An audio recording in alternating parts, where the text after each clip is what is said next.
On today's podcast, we're going to be covering the documenting and implementation of processes, so stay tuned.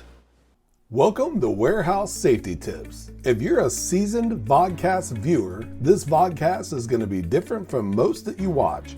It's based around exactly what the name implies, warehouse safety tips. And since the people in this industry are busy, we know that time is money, so each episode will be as short and to the point as possible. And now, with all that out of the way, let's get to the vodcast. It's starting to sound like a broken record, but the truth is, many of the topics for this podcast come from a non-safety origin. Our topic today is yet another one of those. Although we don't officially add it to the title, this podcast has been the Wednesday Warehouse Safety Tips, or Warehouse Safety Tips Wednesday.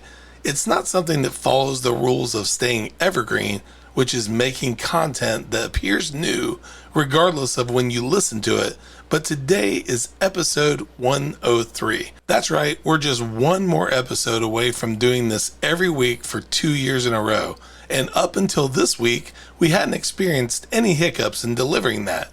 But yours truly found himself in the emergency room and then admitted into the hospital without a podcast ready to go. Now the point is, even though we didn't post on Wednesday, we almost didn't get to post this week at all. That brings us to a lesson for this week. What does your facility do in your absence? Have you ever been to a business where there's a person that knows everything? They're that person that's been there, done that, and has the t-shirt for virtually everything that's happened at the business. When those sort of people are sick, leave, and or in the worst case scenario, die, they take all their knowledge, tips, and tricks with them. Now, you might not be as knowledgeable and or vital to the operations as the before mentioned person is, but if you do anything specialized that most people couldn't just fill in and do, then you're just as essential. So how do you remedy this?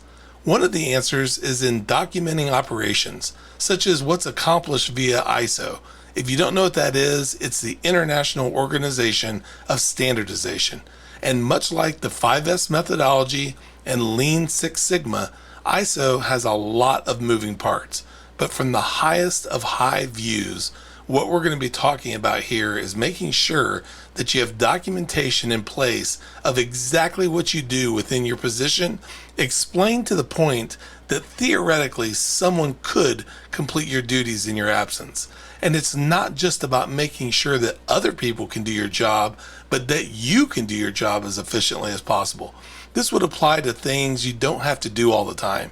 If you had a step-by-step documentation of a process, it would be much easier to follow than just trying to remember how you did it last time and possibly skipping needed steps. As always, implementing the 5S methodology, specifically SUSTAIN, will allow you to revisit your documentation on a regular basis to assure that it's up to date and constantly striving to update it so that things are being done as efficiently as possible. We look forward to seeing you on our 104th episode, which is our 2-year anniversary podcast next week.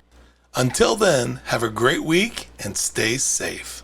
Before moving on, here's a word from one of our sponsors. If you've ever been to or worked in a warehouse, you know just how important safety is to both management and staff. It's almost impossible to go 10 steps without seeing safety tape, angles, signs, and or safety products. It's these items that show us how to be safe and avoid danger in the workplace. And if you're looking for the best products to make this happen, look no further than Mighty Line. Mighty Line floor signs and floor markings offer the best industrial products out there. We're proud to have Mighty Line as the official floor sign and floor marking company for the Warehouse Safety Tips podcast and site. Go to mightylinetape.com/safety tips to request a sample pack of their incredible safety signs and floor markings. We hope you enjoyed this episode of Warehouse Safety Tips. If you visit warehousesafetytips.com, you'll find the show notes for this episode and access to all of our blog posts, previous podcasts, advertiser information, and much more. Thank you for listening to Warehouse Safety Tips and have a safe day.